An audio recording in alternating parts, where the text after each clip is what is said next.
Hey crafty people, it's Tasha. I'm here again as a guest designer for Trinity. Super excited and super grateful. So, to save time off camera, I stamped, coloured and die cut the birthday gnome. This guy is so cute with his little cupcake. And then I also heat embossed one of the sentiments from the set. It's party time, and die cut that too. So next up, I've die cut some circles using the Circle Stacks dies. I will have linked below those dies, and I will also pop in the description which size die this was, because I can't quite remember off the top of my head, sorry.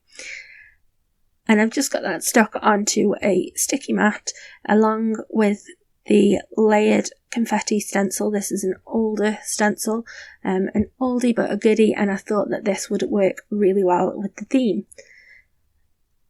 So I'm going to start ink blending the various little confetti pieces, and then there's some streamers as well on the other side of the stencil. And I just wanted to show you that you can move this around, you can change where you want each bit to be, and you can add it more than once. You know, it's a really fun stencil. I really love it. And I'm also going to be making a circle card. I'm going to show you how easy it is to make a card that is a circle. In fact, to make a card that is absolutely any shape, because this will work for any die cut shape. So the stencil that I'm using is a 2-step stencil, and I've just decided to do all of my confetti and streamers and everything purple and pink. I toyed with the idea of going purple and orange to match my little gnome, but I was just a little bit worried that where those inks cross over, like, you know, where I'm blending them, I didn't want to accidentally make mud. So I decided instead to go with a purple and a sort of rosy pink, and I think that they look really nice actually with that gnome. So I'm just lining up the second stencil. This is the 4th time I've added the stencil to it now. I'm just finishing off those 2-step streamers. The first part of the streamers I did with just the ink that was left on my brush, and then I did re-ink my brush for the second part, just so that I've got some darker and some lighter bits. Next up, I've put the stencil back in place to add all of those things to the bottom of that circle as well.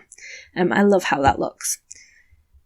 I've done it onto Nina £80 circle because that is just my preference for ink blending, most things really, but in order for it to have some stability, I have attached that £80 circle onto another circle that I die cut from £120 accent opaque cardstock.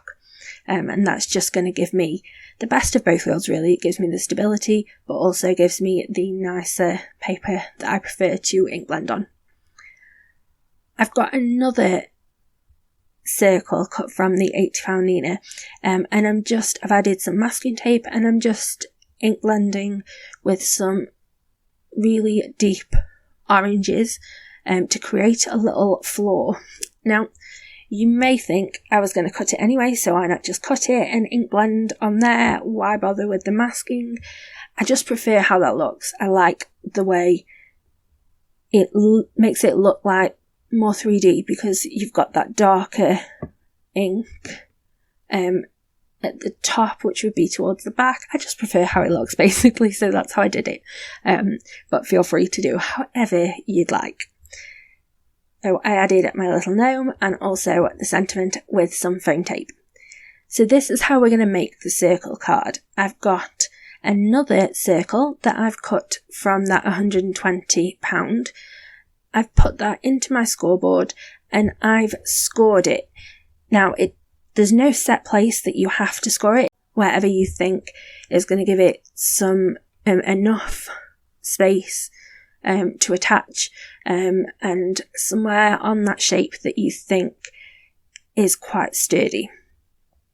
and I've added some really strong double-sided tape, and then I'm going to attach those two circles together just by that bit at the top.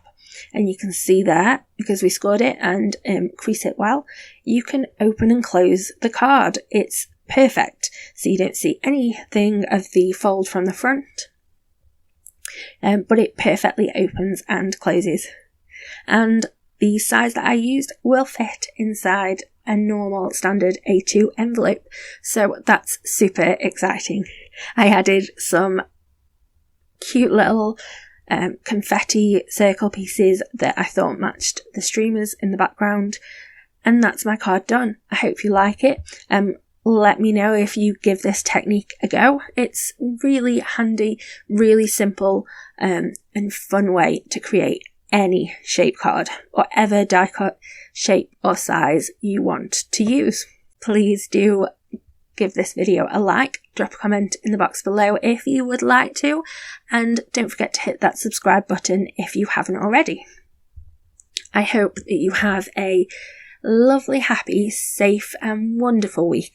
Stay crafty. Bye!